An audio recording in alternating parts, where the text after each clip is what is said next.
A noção clássica de eterno retorno, do tempo sem início e sem fim, do tempo circular e cíclico, foi constatada a partir da observação do cosmo, da revolução dos corpos celestes e da alternância dos fenômenos naturais. E essa noção foi criticada por Santo Agostinho, que defendia uma visão linear do tempo, e Deus que dá essa inteligibilidade, essa ordem e essa finalidade à história.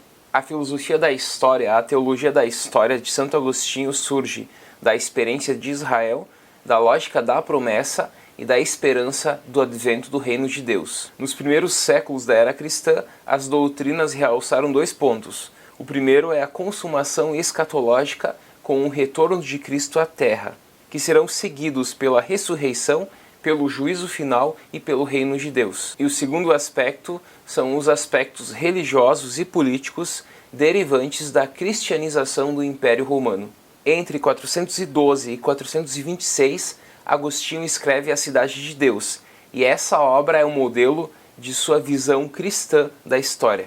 A obra foi provocada pela invasão de Roma por Alarico em 410, em que a cidade foi saqueada e as instituições e as suas leis foram humilhadas. E isso causou um grande impacto para o Império Romano. E os romanos imputaram a derrota à hostilidade aos deuses pagãos, cujo culto foi combatido e eliminado pelos cristãos. E essa afronta foi respondida por Agostinho na obra Cidade de Deus.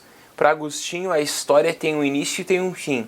A história, portanto, é linear e não cíclica, como os gregos antigos defendiam.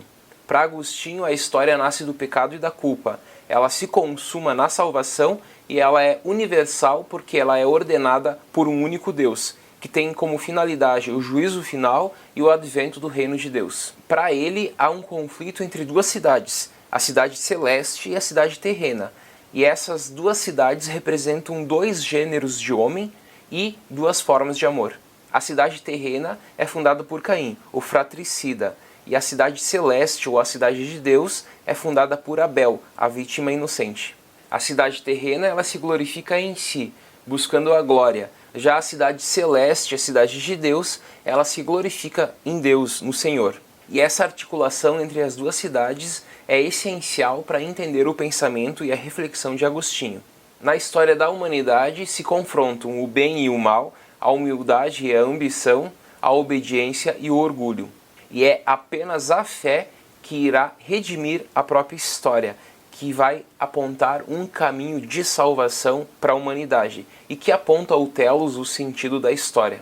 A Cidade de Deus se configura como um curso histórico concreto, como uma peregrinação secular em direção a um fim não terreno.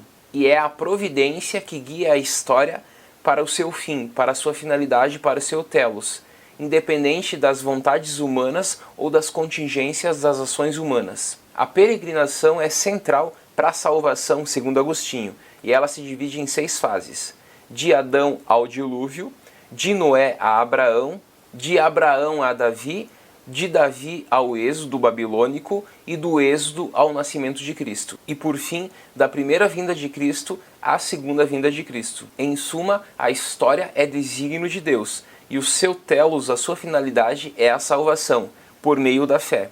Para Agostinho, a sua teologia, a sua filosofia da história, ela surge a partir da experiência de Israel, da promessa da salvação e da esperança do advento do reino de Deus. E a sua visão de história é linear e não cíclica, combatendo assim o pensamento circular da história, defendendo uma espécie de linearidade da história, com início e com fim. Até mais.